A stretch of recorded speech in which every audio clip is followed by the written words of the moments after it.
Vous êtes un particulier, un investisseur ou encore même un spéculateur, vous avez déjà tous eu envie de comprendre comment fonctionne le système financier. Et ce système financier, c'est sûr qu'il a été complexifié par les institutions, par suite de conflits d'intérêts. Aujourd'hui, je vais vous expliquer comment il fonctionne, comment l'argent est créé, par qui il est créé, comment les news économiques impactent les marchés financiers et comment la géopolitique peut venir le déstabiliser. Vous allez pouvoir en tirer parti pour spéculer, pour investir ou même pour éviter l'inflation. Et je vais vous expliquer un premier principe qui va vous permettre de comprendre comment profiter des intérêts pour éviter l'inflation. Et on commence avec un principe très simple qui est utilisé par les investisseurs et qui permet littéralement de créer de l'argent. Ce principe, c'est le carry trade. Et alors, c'est quoi le carry trade? C'est tout simplement le fait d'emprunter des fonds dans une devise à faible taux d'intérêt. Par exemple, ici, mon JPY qui propose un taux d'intérêt à 0,1%. Et le but, ça va être de l'investir dans une autre devise qui offre un taux d'intérêt beaucoup plus élevé. Ici, on peut le voir avec mon dollar australien à 4,75. L'objectif, c'est tout simplement de tirer profit de la différence entre les taux d'intérêt. Ça s'appelle le spread. Et on va le voir dans un cas très concret maintenant. Mon JPY me propose un taux d'intérêt à 0,1% et mon AUD, c'est mon fort taux d'intérêt à 3,5%, celui dans lequel je vais investir. Si on fait les étapes de l'opération ensemble, c'est vraiment pas compliqué. J'emprunte 100 millions de yens japonais à un taux d'intérêt de 0,1%. Maintenant, je vais les convertir dans ma monnaie dans laquelle je souhaite investir, soit le dollar australien pour investir à un taux d'intérêt à 3,5%. Mais attention, pour investir dans cette monnaie-là, je vais être exposé à un taux de change. Ce taux de change, on estime que 1 JPY égale 0,012 AUD. Donc si on fait la conversion, j'ai 100 millions de yens japonais, je les convertis en AUD, il me reste 1,2 million d'AUD. Je les place à 3,5% d'intérêt et maintenant on peut calculer mes profits. Donc si je fais 3,5% de 1,2 million d'AUD placés, ça me rapporte 42 000 AUD sur un an. Attention, je suis exposé aux variations de taux de change, donc potentiellement je pourrais également être perdant. Je vous ai fait un cas où je suis gagnant. Et je dois également payer les intérêts en JPY, et si je paye mes intérêts en JPY, je dois payer du coup 0,1% sur les 100 millions de JPY empruntés, ça représente à peu près 1200 AUD. Donc si on fait le bilan final, j'ai réalisé 40 800 AUD de profit. Vous l'avez vu, c'est un concept qui est déjà très important. Maintenant que vous avez compris ça, je pense que vous aimeriez tous pouvoir faire ça.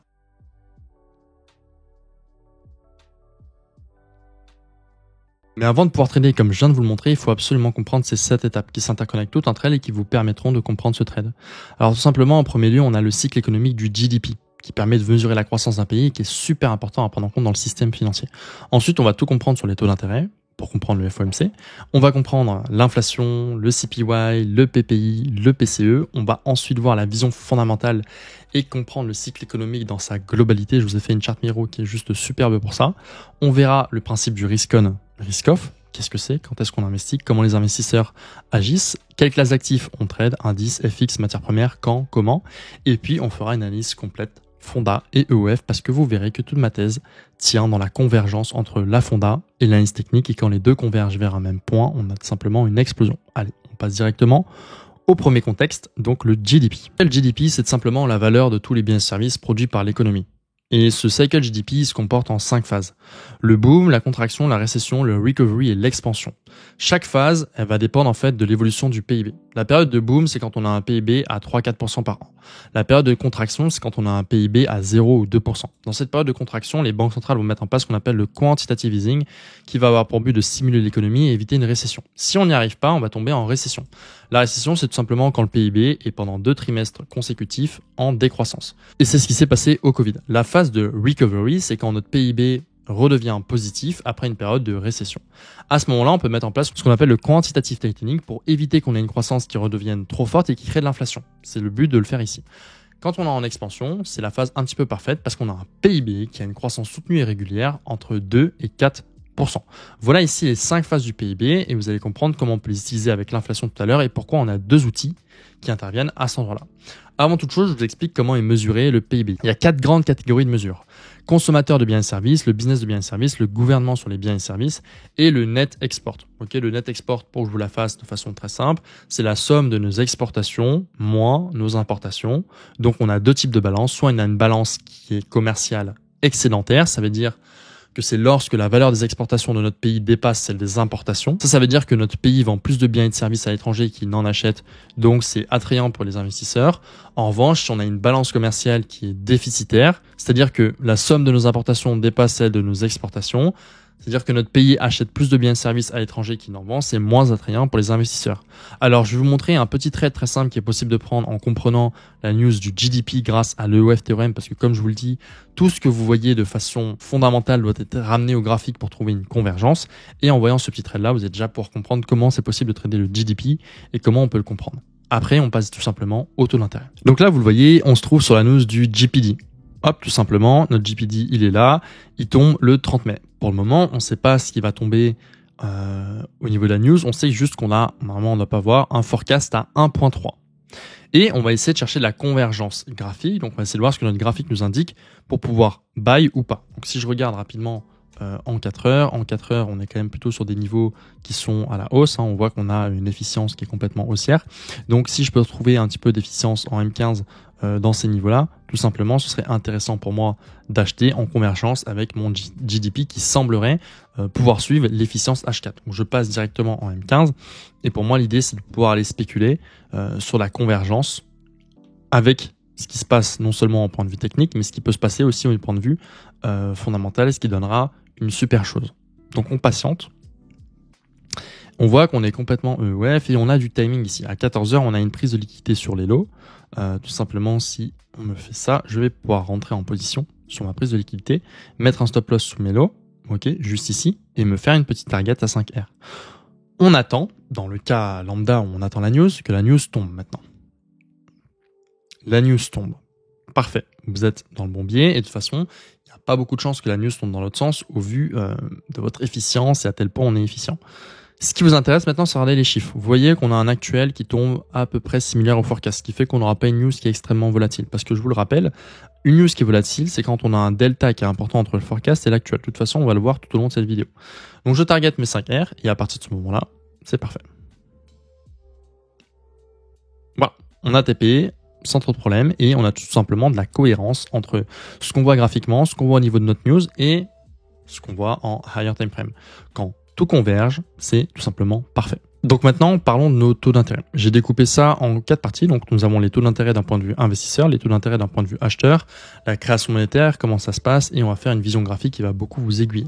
Donc je vous emmène directement sur les graphiques pour comprendre les taux d'intérêt d'un point de vue investisseur. Donc vous êtes ici en tant qu'investisseur, vous allez vous dire, bah écoutez, moi j'ai de l'argent, je suis une entreprise, j'ai fait beaucoup de bénéfices, je suis un investisseur, je souhaite placer mon argent au meilleur taux tout simplement, parce que faut savoir que vous pouvez placer votre argent au taux des banques centrales. Ça, il y a peu de personnes qui le savent. Donc, vous êtes investisseur et vous allez vous dire, bah écoutez, là, c'est quoi le meilleur taux? Vous voyez que le meilleur taux, il est à 5.5. Le meilleur taux à 5.5, c'est le taux de la Fed, ok, qui est proposé actuellement par la banque centrale des États-Unis. En plaçant cela, vous allez faire le meilleur rendement parce que c'est tout simplement la banque centrale qui propose le meilleur taux. Et c'est pour ça qu'on a vu qu'après le Covid, on a un DXY qui est monté de façon extrêmement forte, tout simplement parce que le dollar était la monnaie qui proposait le meilleur taux. Donc tous les investisseurs se sont roués vers la monnaie qui détenait le meilleur taux pour faire les meilleurs rendements, tout simplement. Donc voici un petit peu comment vous pouvez voir les taux d'intérêt d'un point de vue investisseur. Ensuite, on verra les taux d'intérêt d'un point de vue économique sur la charte Miro qui nous permettra de tout comprendre. Je vous montre l'exemple du DXY et je vous explique comment c'était possible de le comprendre. Et on le voit très très bien ici. Si vous êtes en entreprise ou un investisseur, vous voyez bien que le taux d'intérêt le plus intéressant, c'est le taux du dollar. En violet, on le voit à 5.5 et ce taux à 5.5, eh bien, ça fait que tous les investisseurs ont privilégié le dollar comme investissement puisqu'il rapportait 5,5% contre les autres devises. Ce qui fait qu'on a eu un dollar qui s'est vraiment apprécié contre les devises après le Covid. Qu'est-ce que c'est que le DXY? Parce que c'est actuellement ce qu'on regarde, c'est tout simplement l'indice du dollar. Et en fait, le DXY qui mesure la performance de l'USD par rapport à un panier de 6 devises. Donc l'euro qui va compte 57,6% de la devise qui est contre, le yen japonais pour 13,6%, le livre sterling pour 11,9%, le dollar canadien pour 9,1%, la couronne suédoise pour 4,2% et le franc suisse pour 3,6%. Ce qui fait que c'est pour ça que vous avez un euro qui est très corrélé au DXY, enfin qui est très décorrélé. Si le DXY monte, vous avez un euro qui va généralement descendre et vice versa. Mais la monnaie qui est la plus corrélée, c'est quand même l'euro à 57,6%. Donc voilà un petit peu pour tout ce qui est taux d'intérêt, dollar, d'un point de vue investisseur. Maintenant, on va parler d'un point de vue acheteur. D'un point de vue acheteur, en fait, vous allez devoir payer le pourcentage du principal qu'un emprunteur prête au prêteur pour l'utilisation de ces fonds sur une période de temps déterminée. En d'autres mots, si la banque vous prête 100 000 $ à un taux à 5%, vous allez lui devoir 105 000 € et c'est l'intérêt que vous devez payer sur le principal. Et en fait, le principal, c'est l'argent que la banque a créé et qu'elle vous donne. Donc, soit il va s'agir de taux fixe, soit de taux variable à court terme ou à long terme. Ça, c'est ce que vous allez voir de point de vue acheteur. Vous allez devoir du coup payer ces intérêts puisqu'ils sont fixés par la banque centrale. Vous allez devoir les payer à votre banque lorsqu'ils vont vous faire un prêt d'argent. La création monétaire, pourquoi je vous ai dit ça? Parce que tout simplement, en fait, aujourd'hui, ce qui crée de l'argent à la société, ce sont les intérêts. C'est-à-dire que la monnaie est créée par les banques centrales, elle parvient aux banques commerciales, ensuite elles sont prêtées aux particuliers, aux entreprises. Ces entreprises doivent redonner cet argent en plus d'un intérêt. Cet intérêt, c'est ce qui crée l'argent, puisque à chaque fois qu'une banque commerciale prête de l'argent, elle émet un titre de dette sur le marché obligataire. Donc en réalité, elle n'a vraiment pas l'argent qu'elle prête, donc elle prête de l'argent qu'elle n'a pas. La personne travaille, rembourse cet argent, ça fait 0, plus les intérêts, c'est comme ça qu'on crée de l'argent. Et ce que je vais vous montrer, c'est que au niveau des taux d'intérêt, moi, ce que je vais rechercher purement sur la news FOMC, ça va être un delta entre mon actual et mon forecast, ok? Si mon forecast il est à 5,50 et que mon prix tombe à 4,50, je sais que je vais avoir une news extrêmement volatile. Et c'est pour ça que je vais vous montrer un contexte où on voit une news extrêmement volatile entre le forecast et l'actual, c'est-à-dire que Powell a monté les taux. Et vous allez voir, encore une fois, avec le principe de l'EOF et la compréhension du coup des taux d'intérêt, vous allez pouvoir de plus en plus jouer de façon graphique avec ça. Ok, donc là nous voilà sur un exemple très concret et nous ce qu'on va chercher c'est un différentiel entre l'attendu, donc ce qu'on appelle le forecast sur les news et ce qui va tomber en actuel. Au plus il y a un différentiel important, au plus votre marché sera volatile. Donc je vous dis un truc tout bête, admettons que vous attendez que le taux d'intérêt soit maintenu à 0,5, c'est-à-dire que le forecast marqué sur la news ici, ce serait du 0,5, ok? Eh bien, si il tombe à 4 ou 5, ok, c'est-à-dire qu'il y aura une énorme différence entre le forecast et ce qui tombe. C'est-à-dire que le delta est super important. Si le delta est super important, vous allez avoir une volatilité qui est extrêmement intéressante. Là, on voit que c'est la Fed Chair Powell Testimony. Donc là, il va peut-être donner des informations sur ce qu'il va faire au niveau de la hausse des taux. Et donc, ce sont des news que l'on peut typiquement trader. Ici, on a le NFP qui tombe. Donc, on va voir. Pour le NFP, vous voyez bien que sur cette news-là, comme ça fait un très bel exemple aussi, vous avez un forecast à 400. Donc, tout le monde s'attend à avoir un chômage qui diminue en fait par rapport au previous. Et on a un chômage qui monte. Qu'est-ce que ça fait? Ça crée de l'inattendu dans le marché. Donc, on va avoir un marché extrêmement volatile. On va voir si on peut prendre position. Donc, tout d'abord, là, je vois que en termes d'order flow, je suis complètement haussier, d'accord? Je viens d'avoir mes 2 cassures, donc ça veut dire que j'ai des zones très intéressantes à pouvoir trader. Je passe en 1 heure et je regarde tout simplement si je pourrais potentiellement faire mes entrées là-dedans. Sachant qu'on a une news qui va tomber ici à 16h, pardon, elle est tombée à 16h ici. Donc on va de suite regarder ce qu'on pouvait faire à 16h. Hop, on regarde donc ici en 15 minutes, on voit qu'on a pareil, notre H1 qui est également haussier, qui nous a fait une prise de liquidité et qui nous indique une target par là. Ok, on va chercher du coup des points d'entrée dans nos timings en M15 à l'intérieur de tout ça. Et on va voir ce que l'on aurait pu faire. Donc en M15, je suis pareil, globalement haussier, j'ai une cassure, j'ai une deuxième cassure, j'ai une prise de liquidité à 15h et on arrive ici, c'est-à-dire qu'on avait une superbe entrée par là. Maintenant, on peut targeter nos highs et on va essayer de voir si on peut pré-shot ce qui se passe au niveau du NFP ici, puisque ce qu'on cherche, c'est un gros différentiel. Donc là, on a été un peu spoil juste avant, mais moi, ce qui va m'intéresser maintenant, c'est mon NFP, pour vous montrer que en fait, ce que Powell a raconté ici pouvait servir d'appui ou de première intention par rapport à ce qui va se passer au NFP. Et en fonction de comment les chiffres tombent au NFP, je vais décider ou pas d'holder ma position. Et en fait, là, on voit très clairement qu'il y a un différentiel énorme qui est en train de se créer. Boum, le marché explose. Et à partir de ce moment-là, on peut continuer à holder sa position, toujours en cumulant avec le EOF, parce que vous devez absolument garder en tête que ce que vous faites graphiquement doit converger avec ce qui se passe fondamentalement. Ok ? Et en fait, là, vous voyez que ça vous permet de prendre des super RR sur la news de Powell. Donc voilà un petit exemple graphique par rapport au taux d'intérêt. Mais moi, ce que je cherche, c'est un gros delta. Donc ce que je vais surtout chercher comme news à trader et à tenir dans le long terme, ça va être tout simplement une news qui tombe avec un point pivot de la Fed par exemple, ou alors une énorme baisse des taux ou une énorme hausse des taux, ce qui va rendre le marché extrêmement volatile. Je vous montre un dernier petit exemple pour que vous puissiez comprendre. Si je prends le S&P 500 et que je vais en one day dessus, qu'on regarde notre courbe des taux par rapport à ça, je vais baisser les taux comme ça, hop. On voit que au niveau du Covid, je suis en 2023, au niveau du Covid ici, on voit très très vite où est-ce que le Covid, on a eu une énorme chute des taux en fait, vous voyez. Et cette énorme chute des taux, elle a causé toute notre baisse ici, soit un retracement du S&P d'à peu près 33%, ce qui est énorme. Donc au plus je vais avoir un gap de baisse de taux important, au plus je vais avoir un marché qui sera extrêmement baissier. Et encore une fois, ce marché était tradable parce que vous voyez bien qu'ici, on est complètement EEF et on aurait pu trader la baisse sur les derniers jours, soit à peu près 10% de baisse. Donc voilà un petit peu pour la partie de l'intérêt. Maintenant, on passe à l'inflation et ensuite on passera au gros du sujet avec la charte Miro. L'inflation, maintenant, on sait qu'on a plusieurs types d'inflation qui vont tomber.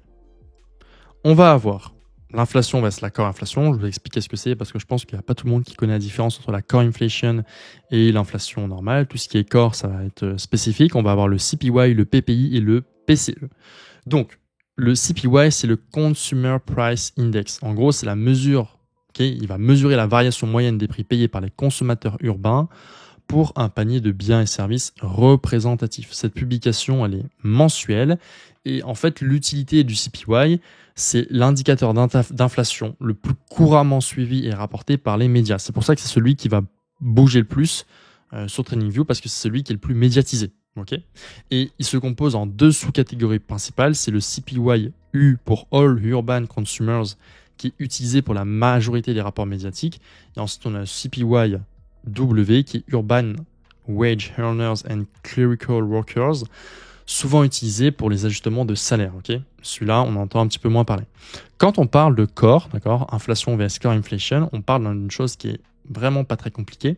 Eh bien, c'est qu'on exclut les prix des aliments et de l'énergie qui sont extrêmement volatiles dans la core inflation. Okay, et on peut prendre l'exemple avec mai 2023 où en fait le CPI a augmenté énormément. On peut le voir juste ici. On voit que on avait une inflation, donc le CPI qui est là, hein, on avait une inflation à 0,1%, on a un forecast à 0,4 et on passe à 0,4. Donc vous voyez qu'on a une augmentation.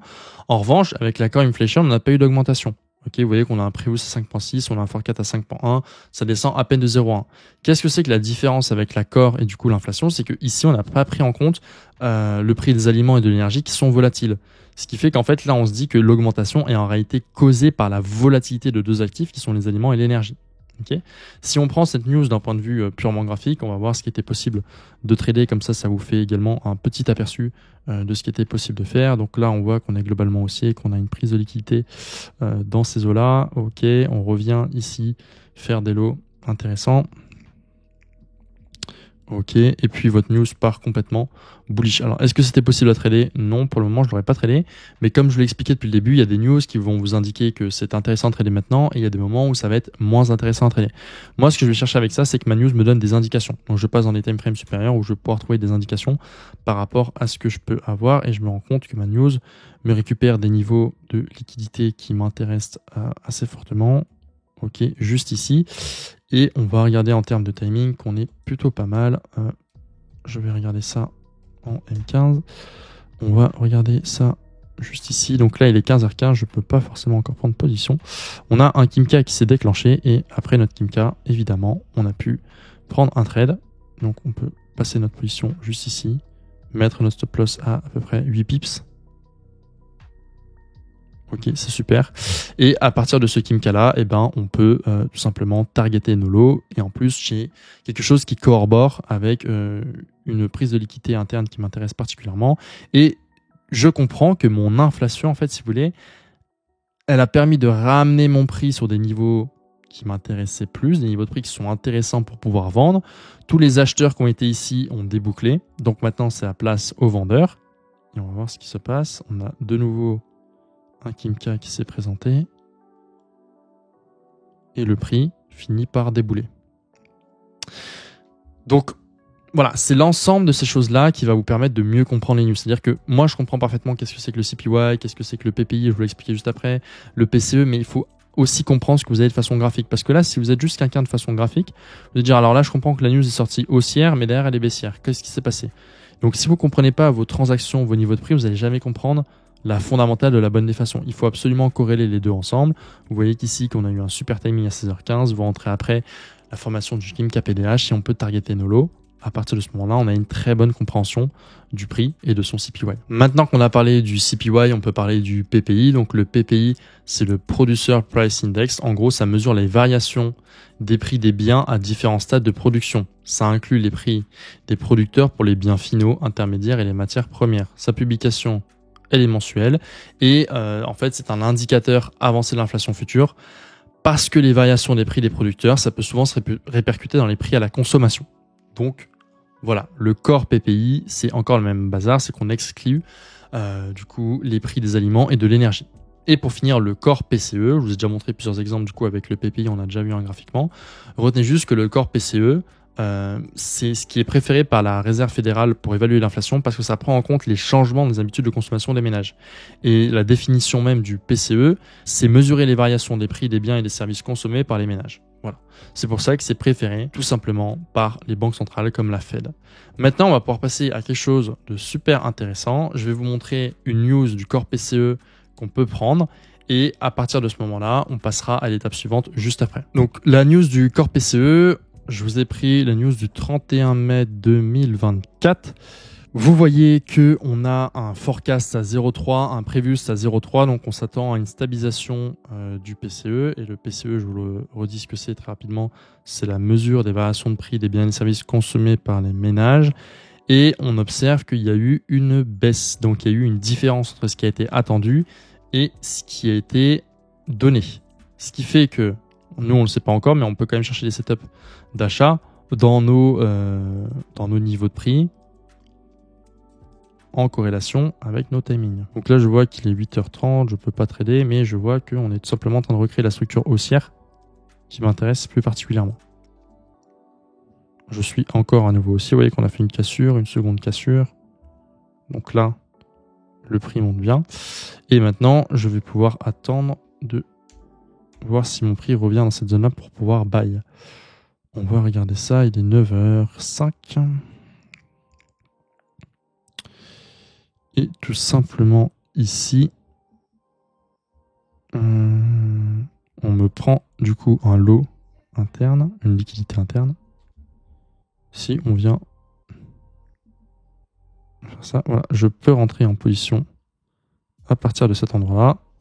Je mets mon lot ici. Et je peux targeter du coup mes premiers highs en premier lieu. On va voir ce que ça donne. Le prix active. On a le core PCE qui tombe juste ici. Donc maintenant, c'est patient jusqu'au core PCE. Je peux prendre des premiers profits ici. Et ensuite, on ne fait qu'attendre. Si mon core PCE tombe dans mon sens, qui correspondra du coup à mon analyse du matin, je pourrais prendre des profits sur le core PCE. S'il revient à break-even, à ce moment-là, j'aurais déjà pris quelques profits le matin. Ok, donc là, vous voyez que le prix monte. À ce moment-là, je vais commencer à prendre mes profits sur ma première bougie baissière après ma news. Ce qui me fait qu'au total, j'aurais pris un RR de 9. Si on enlève les commissions que j'aurais payées au high, ça fait un RR peut-être de 7,5. Et à partir de ce moment-là, on comprend parfaitement comment c'était possible de trader le core PCE. Toujours donner de la corrélation à ce que vous faites graphiquement et ce que vous voyez dans les news. Ok ? À présent, on passe au cycle économique et là, ça va être une partie qui va permettre de comprendre un petit peu tout en corrélation. Là, on a beaucoup parlé du coup du carry trade, on a parlé du PIB, on a parlé ensuite de l'inflation, on a parlé des taux d'intérêt et on va mettre un petit peu tout ensemble pour faire un grand résumé et vous expliquer un petit peu plus en détail comment on fait pour améliorer tout ça. Vous avez maintenant compris l'inflation, la croissance et les taux d'intérêt. Maintenant, on va voir la relation qu'il y a entre ces trois choses-là. Et cette relation, c'est le cycle économique. Il est dirigé par les banques centrales et les banques centrales, elles ont un objectif. C'est l'effet Goldilocks. Qu'est-ce que c'est alors? C'est une croissance qui est ni trop haute, ni trop faible, une croissance moyenne avec une inflation à 2-3%, du coup qui est ni trop forte, ni trop faible. Et vous allez voir qu'il y a des cas exceptionnels. Dans ces cas exceptionnels, on va devoir prendre des décisions au niveau des politiques monétaires. Soit avoir une politique hawkish, soit avoir une politique dovish. Alors, quand est-ce qu'on a une inflation forte et quand est-ce qu'on a une inflation faible? C'est très très simple. Si la croissance est haute, alors vous allez avoir une inflation forte. Si la croissance est faible, alors vous allez avoir une inflation faible. Et dans notre cas, si on commence par une croissance qui est haute, on va avoir une inflation forte. Pourquoi ça s'est passé? Tout simplement parce qu'après le Covid, on a drastiquement baissé les taux d'intérêt pour maintenir une croissance et éviter que le pays parte en récession, ce qui a causé de l'inflation. Donc quand on est en période d'inflation, voici ce qui se passe. Alors tout d'abord, on monte les taux d'intérêt et ça, on le sent à travers la news qui s'appelle le FOMC. On est en politique monétaire qui s'appelle hawkish. L'objectif, c'est de ralentir la croissance, vu qu'on a une croissance haute qui crée de l'inflation, et diminuer la masse monétaire. Qu'est-ce qui se passe? Les banques centrales, elles vendent leurs obligations d'État. À qui? Aux banques commerciales. Les banques commerciales, vu qu'elles achètent des obligations d'État, elles vont perdre des réserves bancaires, ce qui va faire que les taux d'intérêt augmentent. Oui, pourquoi? Parce que si les banques centrales ont moins de réserves bancaires, elles peuvent moins prêter d'argent. Donc les citoyens, ils vont moins emprunter, il y aura moins d'investissements dans l'économie, ce qui fait que les entreprises, elles font moins de bénéfices, la croissance ralentit, les charges restent élevées parce qu'elles sont toujours soumises à l'inflation due à une croissance qui a été super haute, et ils vont être obligés de licencier. Donc notre NFP, il est pas très bon. Qu'est-ce qui se passe au niveau des investisseurs? Les investisseurs, ils vont vendre leurs actions ou pas. On va voir dans quel cas et je vais vous expliquer pourquoi. Normalement, les actions baissent et la monnaie reprend de la valeur. Mais vous l'avez vu, le Nasdaq a fait un titre record. Alors, à quoi c'est dû que ce Nasdaq ait fait un titre record? Eh bien, tout simplement parce que ces entreprises sont spécialisées dans l'intelligence artificielle. Et qu'est-ce que ça a causé? Ça a fait que ces entreprises technologiques, elles ont pu transférer leurs coûts accrus aux consommateurs sans que ça affecte significativement la demande grâce à la nature indispensable de leurs produits. On peut parler du coup de Nvidia avec la croissance exponentielle au niveau de ses GPU. Donc, c'est les unités de traitement graphique. Maintenant, on va se dire, ok, à partir de quel moment les actions peuvent baisser? J'ai fait une petite enquête pour vous et je suis capable de vous donner une petite raison. Historiquement, à chaque fois que la Fed a procédé à un pivot baissier, eh bien, le graphique du S&P 500 a retracé d'environ 30 à 40%. Ça a été le cas en 2002, en 2007, 2008 avec la crise des subprimes. En 2019, on a commencé à baisser les taux et en 2020, il y a eu le Covid. En 2024, on arriverait peut-être sur un point pivot, auquel cas, on verra comment le marché action réagit. Mais ça pourrait être un endroit où on trouve des tops de marché. Le bilan d'une politique monétaire qui était du coup hawkish, c'était de réduire la croissance pour diminuer l'inflation. Donc on a une masse monétaire qui est plus faible, le chômage a malheureusement augmenté, mais l'inflation a diminué. Si l'objectif est atteint, alors la Fed procède à un pivot, c'est-à-dire qu'elle va soit diminuer ses taux, soit garder ses taux. Comment ça va se décider? On va voir si notre croissance reste moyenne avec une inflation à 2-3%. En revanche, si on a trop monté les taux et que notre croissance a trop ralenti, du coup on a une inflation faible, eh bien on passera dans cette politique monétaire. Donc c'est une politique monétaire dovish. L'objectif, ça va être de repartir en croissance et gonfler la masse monétaire pour stimuler l'économie. Qu'est-ce qui va se passer? Les banques centrales, elles vont acheter des obligations d'État aux banques commerciales. Comme ça, elles vont leur donner de l'argent. Plus elles ont d'argent, plus elles vont pouvoir prêter de l'argent aux particuliers. Donc les taux vont diminuer. Les citoyens empruntent plus. Du coup, c'est logique. Et ils investissent également plus dans l'économie. On stimule toute l'économie. Qu'est-ce qui se passe? Les entreprises, elles ont plus de bénéfices, la croissance est relancée, la consommation est plus importante à tout point de vue et ils peuvent recruter. Donc, on a un taux de chômage qui est parfait. Les investisseurs, eux, ils sont super confiants parce qu'on est en politique de quantitative easing, on injecte de l'argent constamment, donc c'est très bénéfique. Ils achètent des actions et la monnaie perd de la valeur. Le bilan, du coup, de cette politique, c'est un petit peu l'inverse, c'est que la croissance a augmenté puisqu'on a une masse monétaire importante, le chômage a diminué, mais l'inflation augmente. Et encore une fois, on va toujours se référer à notre petit tableau. Si la croissance reste moyenne après ça et que l'inflation se stabilise à 2-3%, ça va. Mais si on a fait trop augmenter l'inflation durant cette politique monétaire, eh bien, on recommencera notre cycle juste ici. Je pense que vous avez compris la charte Miro. C'était tout pour cette partie-là. On se retrouve dans la partie suivante. Ok, du coup, maintenant, on passe au principe du risk-on, risk-off qui va vous permettre de comprendre quand est-ce qu'il faut investir, quand est-ce qu'il faut pas investir. Donc, en période de risk-on, ok, juste ici, les investisseurs, ils sont plus enclins à prendre des décisions, d'accord, des risques. Ils investissent dans des actifs à haut rendement et à des risques plus élevés. Donc là, on peut prendre le marché action, les obligations à haut rendement, les matières premières et les devises des marchés émergents, ok, AUD USD, NZD USD, CAD USD, GBP USD, Euro USD, ok. Les conditions économiques, d'accord, pour un risk-on, c'est une croissance qui est forte, d'accord. Donc un PIB qui stimule la confiance des investisseurs, une volatilité qui est plutôt faible, une politique monétaire qui est accommodante, c'est-à-dire que les banques centrales maintiennent des taux d'intérêt bas ou ils utilisent des politiques de stimulation comme l'assouplissement quantitatif, donc le quantitative easing. Donc ça correspond à la partie qu'on a vue juste avant et qui était du coup la partie droite en bleu. Haute confiance des consommateurs et des entreprises, là c'est bon, on a des bonnes performances dans les entreprises. Ça c'est du risk-on. L'économie va bien, on est en pleine croissance, ok. Donc la croissance, rappelez-vous, c'est quand l'inflation est faible, on cherche la croissance, on est en quantitative easing. Ça c'est risk-on, ok. Donc dans ces moments-là, vous êtes plutôt sur du stock market. Au niveau des devises, vous allez plutôt trader du AUD USD, du NZD USD, du CAD USD, du GBP USD, du Euro USD. Et sur les commodités, d'accord, vous allez plutôt être sur le pétrole et le cuivre. Ok. Alors, en période de risk-on, je peux vous prendre des exemples. post-crise financière de 2008-2009, avec des taux d'intérêt bas et des politiques de stimulation massive, on y était. Période de forte croissance économique mondiale avant la crise du Covid-19. Okay, ça, c'est des périodes où on était en risk-on. Maintenant, on est en risk-off. Okay, donc, les périodes de risk-off, qui sont juste ici, c'est les investisseurs, ils vont devenir plus averses au risque. Okay, ils vont privilégier des actifs qui sont les obligations d'État.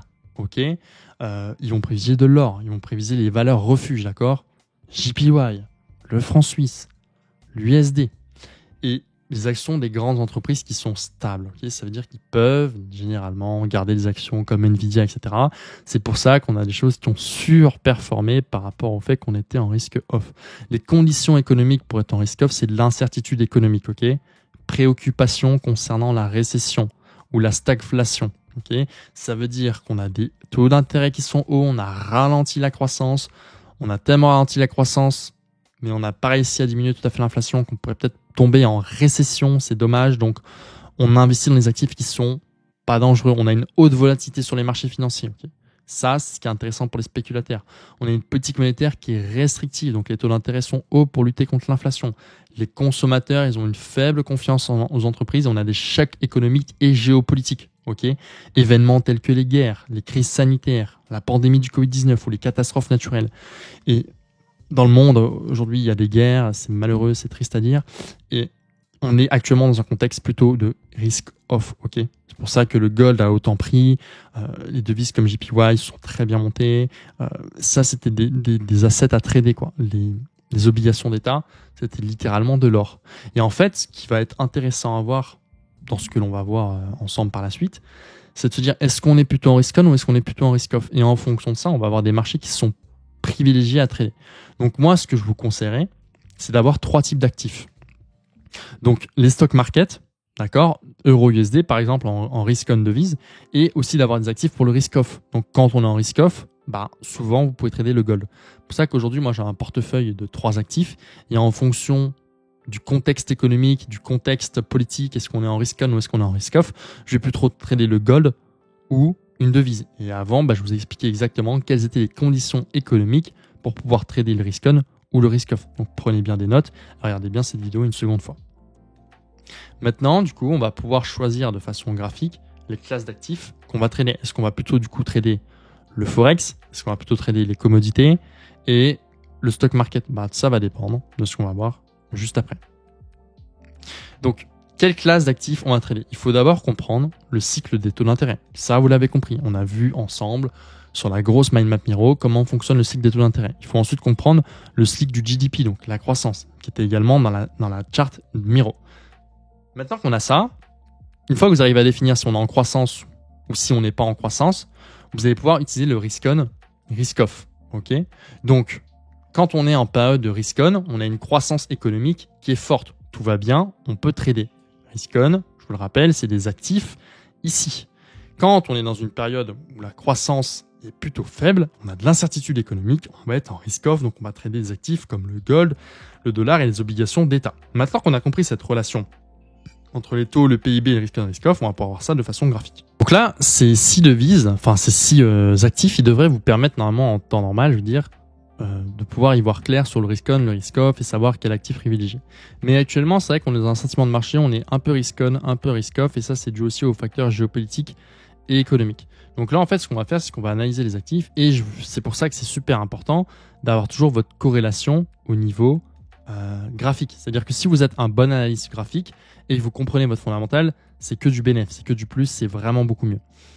Maintenant, je dis pas, il y a des gens qui sont extrêmement bons en technique et qui pourront tout comprendre avec la technique. Mais avoir cette connaissance fondamentale, ça peut vous donner du poids sur vos grandes tendances. Donc là, on voit qu'actuellement, on a un euro-dollar qui est quand même bearish depuis décembre. On a un dollar qui est de plus en plus bullish. Le XO-USD, il a été extrêmement bullish, mais ça, du coup, c'est dû à quoi? C'est dû aux guerres, d'accord, au contexte géopolitique incertain, qui a fait que le gold n'a fait que monter. Ensuite, on a un S&P 500 qui a également surperformé dû à tous ces marchés technologiques. On a le marché du pétrole qui monte et on a les government bonds qui descendent. Donc, en fait, ce qui fait qu'on a un petit peu de divergence. Vous voyez qu'on est à la fois un peu risk-on parce qu'ici le stock market monte et ici le pétrole monte et c'est bien, mais par contre l'euro-dollar baisse. On a à la fois un peu risk-off parce que le marché de l'euro du XO monte, mais les gouvernements, les dettes d'État, elles diminuent. Et en fait, c'est tout cet ensemble qui est intéressant à comprendre. Donc en fait, vous allez pouvoir voir qu'on a un peu des deux. C'est-à-dire qu'actuellement, c'est pas moins intéressant de trader le gold que trader, par exemple, un actif qu'on aurait tradé en risk-on. C'est-à-dire que si on était en plein risk-on, c'est-à-dire qu'il n'y avait aucun doute. Ok, c'est-à-dire on aurait eu un dollar qui aurait été intéressant, enfin un euro-dollar intéressant, un stock market intéressant et du pétrole intéressant. Okay, c'est-à-dire que tout aurait été bien bullish, on aurait été en risk-on, tout le monde aurait été content. Et ben on aurait pu trader un actif du coup qui aurait été load contre le JPY parce qu'on aurait acheté en risk-on de load et vendu du JPY. Et ce qui fait que si on prend une devise au JPY par exemple, est-ce qu'on a ça? On a ça et je la mets là. Je vais la mettre là, bougez pas. Je vais la mettre ici en OJPY. Juste ici. Si on avait un actif en fait en OJPY, on voit que OJPY depuis 2024 était extrêmement intéressant à trader tout simplement à la hausse. Parce qu'on avait un peu ce concept de risk-on sur ces devises-là. C'était plus intéressant de commencer à acheter ça et plutôt vendre du JPY. Mais on a un contexte d'incertitude aujourd'hui, je vais vous expliquer pourquoi après. Maintenant, si vous êtes dans ce contexte d'incertitude, pas de panique parce que vous avez des outils financiers qui vous permettent de beaucoup mieux comprendre les graphiques et vous pouvez tout simplement commencer à utiliser vos principes d'accord d'order flow et c'est ce qui fait que dès ici on aurait en fait acheté et vous voyez que le prix n'a été que bullish, d'accord. Quand vous voyez après ce genre d'annonce économique, ça vous indique qu'a baissé. Donc là vous avez une prise de liquidité, là vous avez une cassure à la hausse, juste là, vous avez à nouveau une cassure à la hausse, vous avez à nouveau une cassure à la hausse, vous avez une prise de liquidité, vous êtes en parfaite efficience, donc c'est intéressant d'acheter ici, c'est intéressant d'acheter ici, c'est intéressant d'acheter ici, et ça vous le comprenez parce que vous avez une analyse graphique. Et en fait, pourquoi je vous ai pris cet exemple et pourquoi la période de maintenant est extrêmement intéressante, c'est parce que vous voyez qu'il y a des choses qui sont claires et d'autres qui sont moins claires.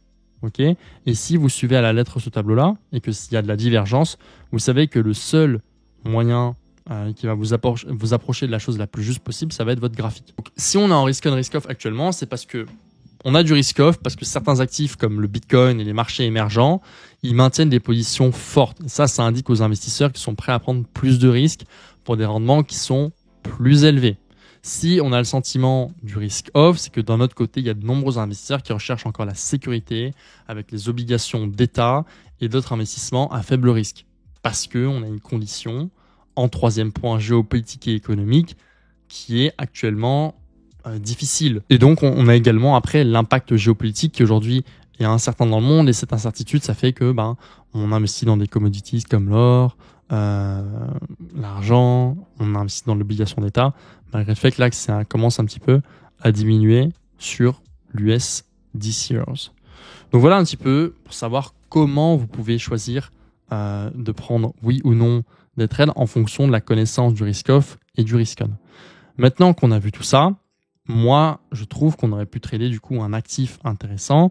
C'est-à-dire que, admettons qu'on aurait été en plein risk-on, on aurait pu se permettre du coup de trader à la hausse AUD, d'accord, qui aurait été plus fort que JPY. Et à partir de ce moment-là, on fait une analyse graphique cohérente et qui comprend tout et qui fait du coup un EOF théorème cumulé à une vision fondamentale que vous avez appris au cours de cette vidéo et qui vous permet de trader le bon type d'actif. Là, on se retrouve sur AUD-JPY, l'actif qui nous aurait permis de comprendre qu'on était en risk-on, c'est-à-dire une économie avec une croissance qu'il faut rehausser. Donc en risk-on, on achète de l'AUD et on vend du JPY. Donc AUD plus fort que JPY, ce qui fait qu'on aurait un actif un peu tendanciel. Et nous, ce qu'on va rechercher, c'est vraiment les actifs tendanciels parce qu'on peut hold les trades de façon assez conséquente et assez longtemps. On se retrouve ici et on se retrouve encore une fois juste avant notre inflation. Donc maintenant, vous avez compris ce que c'était que l'inflation. Et ce qu'on recherche, nous, c'est quand même du delta entre le 2.7 et l'actuel. Là, on n'a pas beaucoup de delta, mais on va regarder quand même si on a des niveaux de prix qui sont pricés ou pas. On descend en 1 heure et on va tout simplement voir qu'on a une news qui arrive très bientôt à 1h30 du matin et qui pourrait nous être utile, qui est l'inflation. D'ailleurs, cette inflation, vous auriez pu la trader à la baisse dans la raison où vous êtes déjà en EOF baissier H1. Vous avez une prise de liquidité ici qui aurait pu vous indiquer une potentielle entrée. Bon, je vois clairement qu'ici il y avait une entrée. Ok, donc vous auriez pu trader ça jusqu'ici. Maintenant, dans un point de vue de hiérarchie et de fractalité, on arrive sur un niveau de prix quand même daily. Ce niveau de prix daily, il est complètement efficient, il respecte le OF théorème. Et à partir de ce niveau-là, nous, on va pouvoir chercher à rentrer en position. Donc on va en M15 et on va chercher du timing pour voir si on peut rentrer en position. Donc là, j'aurais certainement pris un stop loss, je serais rentré en position. Je vais me le noter. Je voulais pas noter, mais je serais rentré en position. On va voir si, malgré tout, subsistait une deuxième opportunité ou pas. Non. Et là, je serais rentré en position une seconde fois. Sur les tests. Maintenant, comme on est sur un niveau daily, qu'on a les réactions qu'on veut, on se rend compte que le CPY, en fait, il est venu pricer ce niveau-là. Et il vient de réagir dessus. Donc on pourrait targeter nos highs. Hop. Et profiter du prix avec lui. Voilà, vous êtes juste là. Je vous le place un peu mieux. Juste là, voilà. Et en fait, comme vous êtes dans une économie où vous achetez, en fait, les flux massifs se déplacent vers l'AUD et vous vendez du JPY à cause du contexte économique qui est plutôt en faveur d'un risk-on, eh bien, vous pouvez holder vos trades pendant des périodes de temps qui sont assez grandes. Et ça, vraiment, c'est l'avantage de comprendre sa fondamentale parce que ça vous permet vraiment d'être serein sur vos positions et de tenir les trades pendant assez longtemps. Et vous voyez qu'après, on a vraiment un trade qui a tenu et qui n'a fait que monter. Je pense qu'à l'heure actuelle, il est encore en train de monter. Tout simplement parce que le contexte économique n'a pas changé.